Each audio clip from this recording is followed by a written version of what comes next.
ভোর হলো, কে যেন সরদে শারদিয়া সুর বাজায়।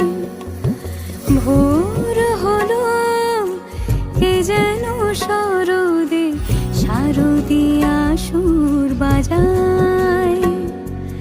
চোখ মেলো, দেখো সোনার রোদে পাখিরা ডানা ভাষায়।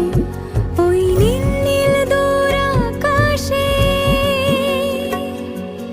স্বপ্নেরই আবেশে আগমনী শোনা যায়।